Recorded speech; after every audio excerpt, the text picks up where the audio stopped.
Muling nagkaroon ng kilig ang mga tagahanga nang makita si Paolo Avellino na dumalaw sa sikat na noontime show na It's Showtime upang personal na makipagkita kay Kim Chiu. Ang insidente ay agad na umantig sa damdamin ng mga fans at nagdulot ng mainit na diskusyon sa social media. Kung tutuusin, hindi ito ang unang pagkakataon na nagdulot ng kasiyahan sa publiko ang kanilang interaction, ngunit ang pagbisita ni Paolo sa studio ay tila may espesyal na kahulugan para sa mga taga-suporta nila. Ayon sa mga saksi sa kaganapan, abala si Kim Chiu sa kanyang tungkulin bilang host ng It's Showtime nang maganap ang hindi inaasahang pangyayari. Ang mga staff ng programa ay nagulat nang makita na si Paolo Avellino ay nasa dressing room ni Kim, na parang nag-aantay sa kanyang pag-alis mula sa entablado. Sinasabi ng mga nakakita na si Paolo ay nakatambay sa likuran habang nagiging abala si Kim sa kanyang hosting duties. Ang hindi inaasahang pagbisita ni Paolo ay hindi napigilan ng kanyang mga tagahanga na magwala sa kilig.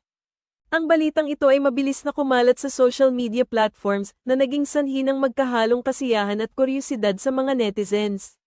Ang kwentong ito ay nagtrending sa Twitter, Facebook, at iba pang social media sites na nagbigay diin sa malalim na koneksyon na tila mayroon sina Paolo at Kim sa kabila ng kanilang busy schedules at mga personal na buhay.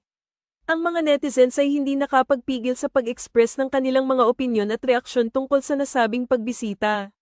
Maraming mga post at komentaryo ang lumitaw na nagmumungkahi na tila may romantic relationship ang pagbisita ni Paolo, na nagpapakita ng kanyang pangungulila sa dating kasamahan.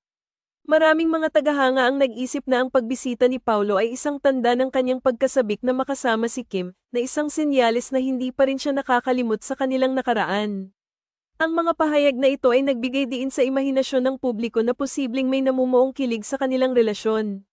Ang reaksyon ng mga taga-subaybay ay puno ng emosyon, mula sa mga nagpapakita ng suporta hanggang sa mga nagtatanong kung ang pagkikita ay nagbabalik sa isang lumang kwento. Bumuhos din ang mga reaksyon mula sa mga kilalang personalidad at influencers na nagbahagi ng kanilang mga opinyon at teorya ukol sa insidente. Ang mga komentarista at blogger ay hindi pinalampas ang pagkakataong pag-usapan ang nangyaring ito, kung saan marami ang nagbigay ng kanilang mga hula kung mayroong romantic na intensyon ang pagbisita ni Paolo sa studio. Ang kanilang mga speculations ay mas lalo pang nagbigay ng init sa issue at nagbigay diin sa patuloy na suporta ng kanilang mga fans sa bawat hakbang ng kanilang buhay.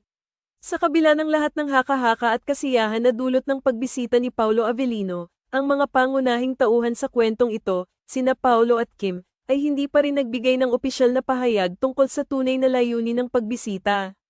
Ang kanilang mga taga-suporta ay patuloy na nagmamasid at umaasa na magkaroon pa ng iba pang pagkakataon na mas makilala ang kanilang relasyon.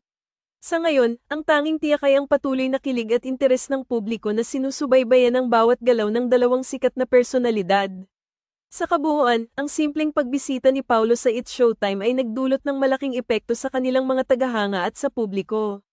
Ang hindi inaasahang kaganapan ay nagpamuhay sa lumang usapan at nagbigay ng bagong paksa para sa mga tao na pag-usapan.